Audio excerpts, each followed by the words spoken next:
The next symbol is apostrophe, which is common in English punctuation but not in other languages.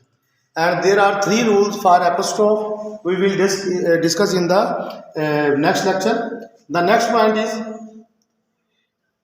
point is hyphen. What is hyphen?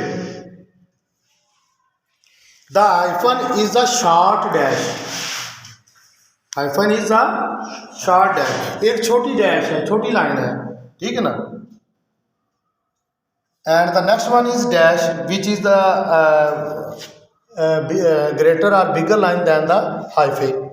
The next point is brackets, and we know very well in other classes from 5, 6, 7 in mathematics about these symbols: brackets, braces and parentheses. The next is quotation marks.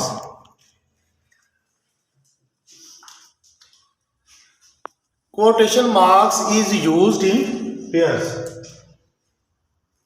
To understand this quotation mark, we have to understand or learn about the quote.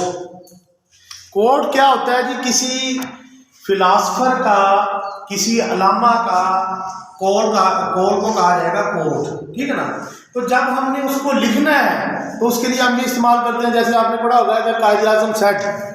तो आगे जब आप वो फिक्रा लिखते हैं तो उससे पहले ही आपका ये वाले मार्क जो है वो एंड पर आपने उसके ऊपर इस्तेमाल करने हैं जो भी फिक्रा लिखा होगा, ठीक है ना. जैसे कायद-ए-आज़म का एक कोट है जी, enemy of today is friend of tomorrow. कि आज का जो दुश्मन है कल वो हमारा दोस्त हो सकता है. ये किस लिए कहा है कि फॉरेन पॉलिसी के लिए, कि दूसरे मुल्कों के साथ हमारे ताल्लुकात किस नज़रिए पर, किस बुनियाद पर होने चाहिए. कि जैसे आज का इंडिया है, इंडिया के साथ हमारी दुश्मनी है, लेकिन देखिए जी करतारपुर बॉर्डर है या दुनिया जो है इंटरनेशनल या ग्लोबल विलेज बन गया, एक दूसरे के साथ कारोबार करना है.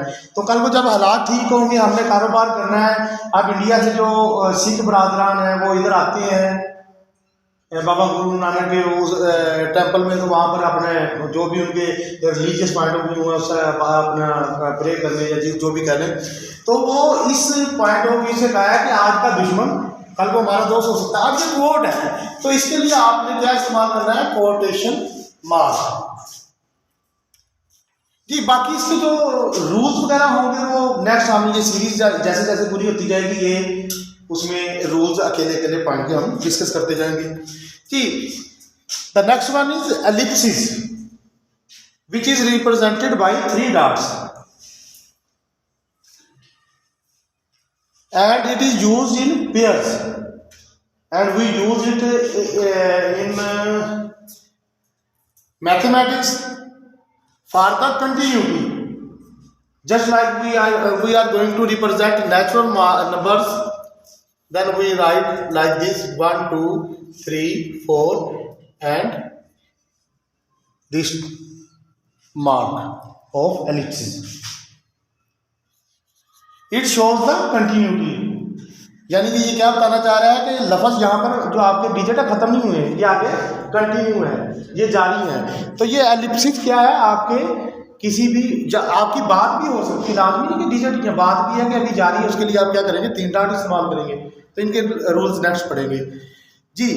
ये आपके इधर तक जो है ये 14 आपके सिंबल्स जो हैं, 14 सिंबल्स हैं, ये आपके पंक्चुएशन मार्क्स कहलाते हैं. और ये इंग्लिश के पॉइंट ऑफ व्यू से खासकर 9th क्लास और 11th क्लास दोनों के लिए बहुत अहम है. आपके पेपर का पोर्शन है और ये आपके ऑप्शन में नहीं आएगा. जो चीज़ ऑप्शन में है वो तो आप स्किप कर सकते हैं, छोड़ सकते हैं. इसमें ऑप्शन नहीं आएगी कि ये पंक्चुएशन कर लें या ये वाली चीज़ कर लें. तो इसलिए ये नंबर अगर आपने जो भी आपके 5% मार्क्स या 10% मार्क्स जो है वो आपको ये हल करके ही मिलेंगे. अगर आप नहीं इसकी तैयारी करते तो वो नंबर कट आउट हो जाएंगे आपके पहले ही. तो इसलिए आपको इसकी तैयारी करनी है जी. नेक्स्ट जो है, जो कंप्यूटर एलिमेंट जो स्टूडेंट्स हैं, या वैसे भी आजकल कंप्यूटर टेक्नोलॉजी का दौर है कि हर इंसान को ये अलामात इस्तेमाल करनी पड़ती है। जैसे आपने ईमेल आईडी वगैरह बनानी है तो वहाँ पर आप ये सिंबल इस्तेमाल करते हैं।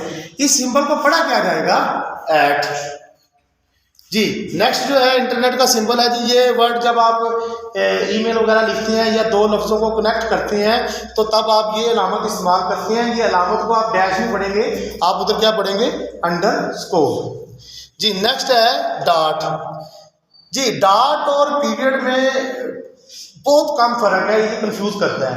डॉट का जो सिंबल होगा वो बहुत ही बारीक सा होगा और पीरियड का या फुल स्टॉप का थोड़ा सा बोल्ड होगा जी। इसलिए बकायदा मेंशन किया गया है कि डॉट नॉट पीरियड।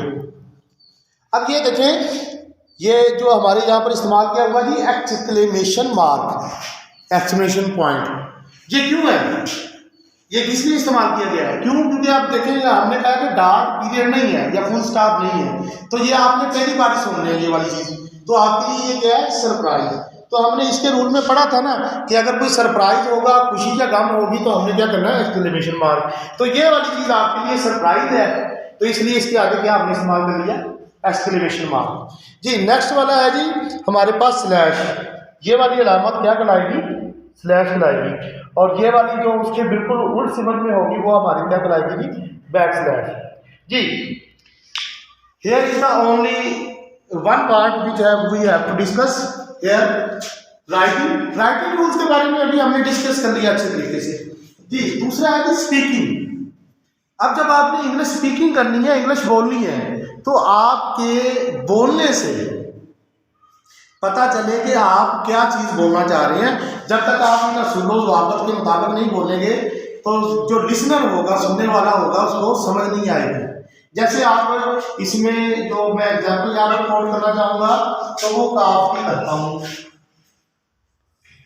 ये अरबिक के कहने के रूफी ताजी है, तो इसको आपने गले से पढ़ना है। अब आप काफ कहेंगे तो सुनने वाले को ये वाला ही पता चलेगा कि ये वाला बोल रहा है, लेकिन जब आप इसको हलक से पढ़ेंगे कॉफ, तो ये वाला सुनने वाले को समझ आ जाएगी कि आप ये वाला वर्ड इस्तेमाल कर रहे हैं, ये वाला अल्फाबेट इस्तेमाल कर रहे हैं या कहने के रूफी ताजी इस्तेमाल कर रहे हैं जी। तो इसी तरह स्पीकिंग की बात हो रही है, तो इसी तरह आप जब ये अलामतें इस्तेमाल करेंगे तो उससे क्या होगा कि आपके लिसनर को समझ आ जाएगी। यहाँ पर एक मैं एग्जांपल कोट करता हूँ जी। तो ये एक फिक्रा है,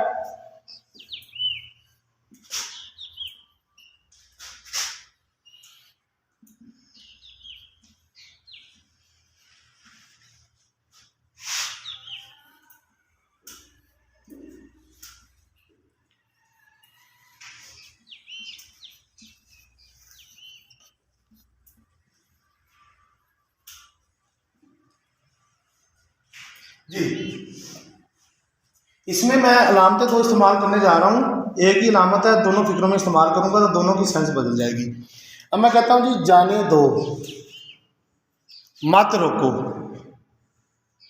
दूसरा मैं कहता हूँ जी जाने दो, मत रोको। तो अब आपने इस फिक्रे को लहदा पढ़ना है। कोमा आ गया ना, ये लहदा फ्रेज आ गई, आपकी क्लास लहदा आ गई, ये लहदा क्लास है, ये वाली क्लास लहदा है, ये वाला क्लास अलहदा है। अब इसको अगर हम ध्यान से देखें इसको, तो वो कहता है जाने दो, यानी कि आप कोई शख्स खड़ा है वो दूसरे को ऑर्डर दे रहा है, टीचर ऑर्डर दे रहा है कि जाने दो, मत रोको।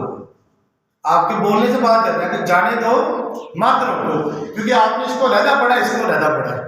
लेकिन अगर आप पढ़ेंगे जाने दो, मत रोको, बात वही है ना, लेकिन आपकी अलामत की वजह से आपकी स्पीकिंग से नजर आ रहा है कि आपका कोमा कहाँ पर लगा हुआ, आपका कनेक्टर कहाँ पर है, अलामत कहाँ पर है।